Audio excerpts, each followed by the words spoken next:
Hi friends, ஐநர் துணையில் நாளைக்கு என்ன நடக்க போகுதுன்னு பார்க்கலாம். வாங்க வீடியோக்குள்ளே போகலாம். நம்ம சேனலை இன்னும் சப்ஸ்கிரைப் பண்ணாதவங்க சப்ஸ்கிரைப் பண்ணிக்கோங்க.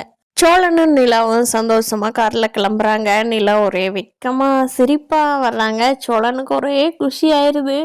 என்னடா அது, நிலா இன்னைக்கு புது புது சீன்லாம் கொடுக்குறாளே, இதுதான் இவளோட வெக்கமா? இந்த சீனை நம்ம இத்தனை நாள் பார்த்ததே இல்லையா சோழா? டே, பக்குவமாக பார்த்து ஹேண்டில் பண்ணுடா சோழா, பார்த்துடா, இல்லைன்னா ஏதாவது குழப்பி விட்றாத, எப்பவும் போல சொதப்பிடாதடா அப்படின்னு சொல்லி சோழன் அவருக்கு அவரே பேசிக்கிட்டு ரொம்ப சந்தோஷமாக நிலா கிட்ட பார்த்து பக்குவமாக பேசிகிட்டு இருக்காரு. என்னங்க இன்னைக்கு என்ன சந்தோஷமாக இருக்கீங்க, ஏதாவது எங்கிட்ட சொல்ல வந்தீங்களா அப்படின்னு கேட்குறாங்க. அது வந்து நான் என்ன சொல்கிறேன்னா அப்படின்னு சொல்லி நிலா ஒரே வெக்கமாக பதில் சொல்லிட்டு இருக்காங்க. சொல்லுங்கள், என்னன்னு சொல்லுங்கள் அப்படிங்கிறாங்க. நான் ஒரு முடிவு பண்ணியிருக்கேங்க அப்படிங்கிறாங்க நிலா.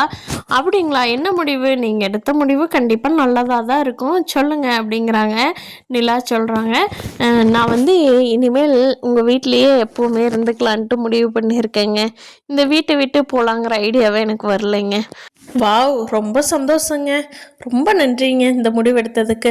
இந்த சந்தோஷத்தை கொண்டாடுறதுக்கு நம்ம இன்னைக்கு சாயந்தரமா எல்லாத்துக்குமே பிரியாணி வாங்கிட்டு போயிடுறோங்க அப்படிங்கிறாங்க சோழன். அதுக்கு நிலா சொல்கிறாங்க, ஓகே ஓகே வாங்கிட்டு போகலாம், அதுக்கு முன்னாடி உங்களுக்கு ஒரு வேலை இருக்குது அப்படிங்கிறாங்க. என்னங்க வேலை, சொல்லுங்கள், செஞ்சுட்டு போவோம், நான் என்ன வேலையாக இருந்தாலும் செய்யறதுக்கு தயார் நீங்கள் சொன்னால் அப்படிங்கிறாரு சோழன்.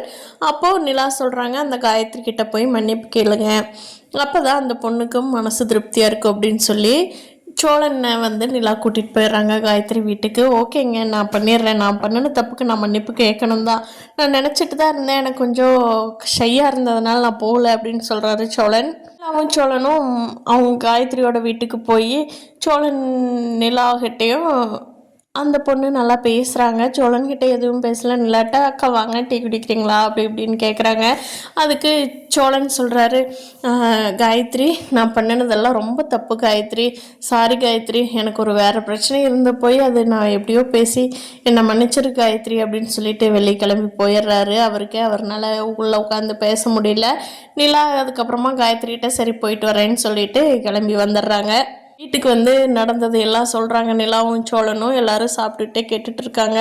அப்படியாடா, பரவாயில்லையே, ஏமா இவன் நிஜமாலுமே மன்னிப்பு கேட்டானாமா அப்படின்னு சொல்லி சேரன் அண்ணா சந்தேகத்தோடு கேட்குறாரு. ஆமாம் அண்ணா அப்படிங்கிறாங்க. பல்லவன் சொல்கிறான், அண்ணன் ஒரேடியாக திருந்திராத, நீ சோழனா இல்லையாண்ணே எங்களுக்கு மறந்துட போகுது அப்படிங்கிறாங்க. பார்க்கலாம் ஃப்ரெண்ட்ஸ், சோழனுக்கும் நிலாவுக்கும் இந்த பாண்டிங் இப்படியே கண்டினியூ ஆகி நிலா வந்து ஃபிப்பு 14 லவ் தெரிவிக்கிறாங்களா அப்படிங்கிறத பார்ப்போம். பாண்டிக்கும் வானதிக்கும் அடுத்தடுத்து என்ன பிரச்சனைகள் வருது அப்படிங்கிறத அடுத்தடுத்த எபிசோடில் பார்க்கலாம் ஃப்ரெண்ட்ஸ். இந்த வீடியோ பிடிச்சிருந்தா லைக் பண்ணிக்கோங்க. நீங்கள் என்ன நினைக்கிறீங்கன்னு கீழே கமெண்ட் பண்ணுங்கள். தேங்க்யூ.